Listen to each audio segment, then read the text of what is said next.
Mark and Emily were the couple everyone envied.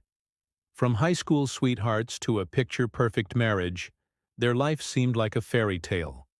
Mark, a devoted architect, built not just buildings, but also a beautiful home filled with love and laughter for Emily and their two children, Lily and Josh.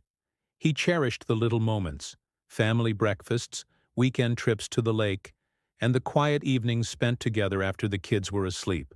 He believed their bond was unbreakable, a fortress he had carefully constructed. But fortresses can have hidden gates, and sometimes the threat comes from within. Mark was so focused on building their future that he missed the subtle cracks forming in their present. The first sign was almost imperceptible. Emily, once an open book, started becoming more private with her phone. She'd angle the screen away from him, her fingers flying across the keyboard with a speed he'd never seen before. When he'd ask who she was texting, she'd wave a dismissive hand. "Oh, just Sarah from yoga," or "The mom's group is planning a bake sale." Mark, trusting and unsuspecting, accepted her answers without a second thought. Why would he doubt her? She was his Emily, the girl who had promised him forever under a canopy of stars. Then came the late nights. Her girls' nights out became more frequent, stretching later into the evening. She'd come home smelling of a perfume he didn't recognize, her laughter a little too loud, her eyes a little too bright.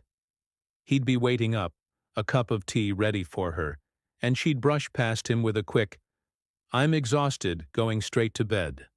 The warmth between them started to cool, replaced by a polite distance.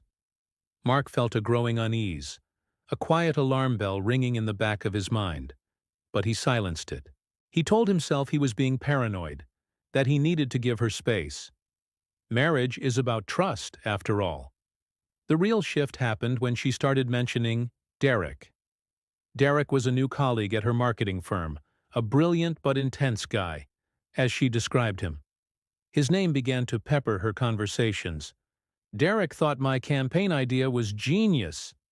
Derek and I had to work late on the pitch. Derek has this amazing taste in music." Mark tried to be supportive, even suggesting they invite him over for dinner. Emily immediately shot the idea down. "Oh no, he's a bit of a loner. It would be awkward."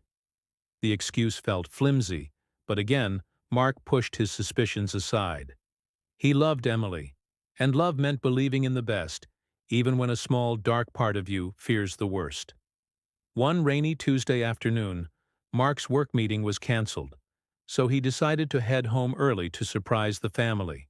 As he pulled into the driveway, he saw a sleek, unfamiliar sports car parked out front. A knot of dread tightened in his stomach. He walked quietly to the front door, which was slightly ajar. He could hear voices from the living room, Emily's and a man's, low and intimate.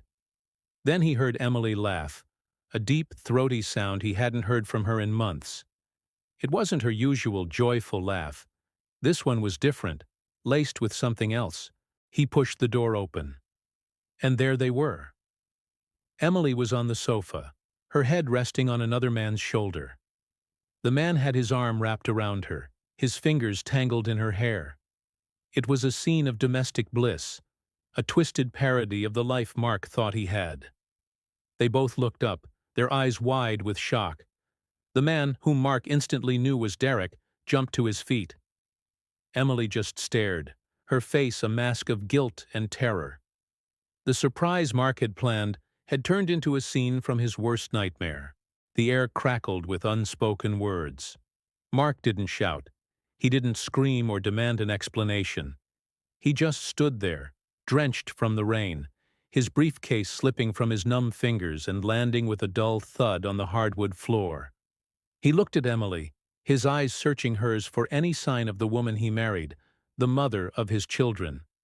He saw only a stranger.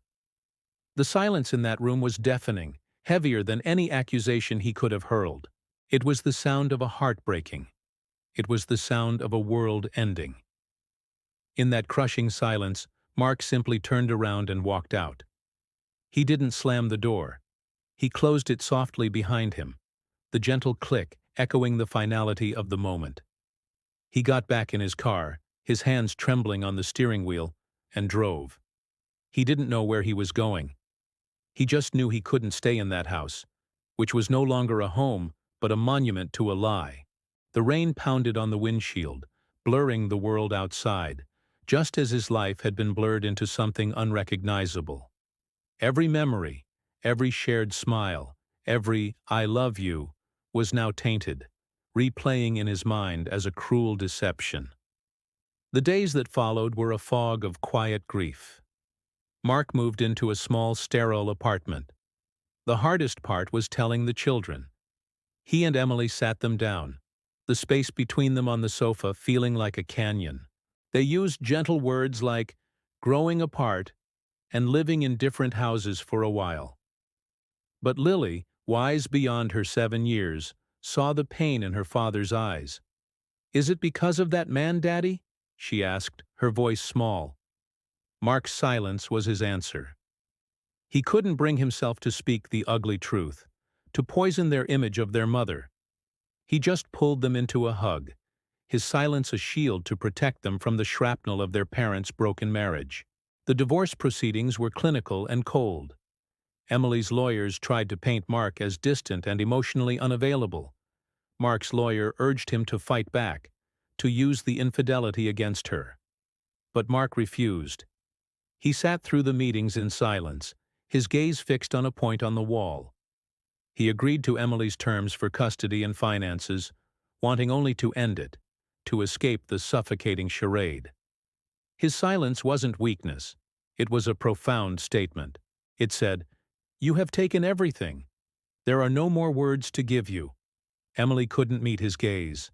His quiet dignity was a more powerful condemnation than any angry outburst could ever be.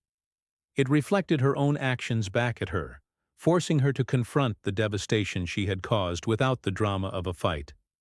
Months turned into a year. Mark focused on his children and his work.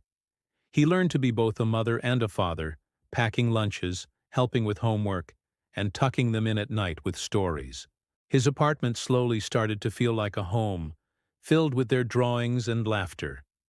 He was healing, piece by piece, rebuilding his life from the rubble. He found a quiet strength he never knew he had. One evening, his phone buzzed. It was a long text from Emily.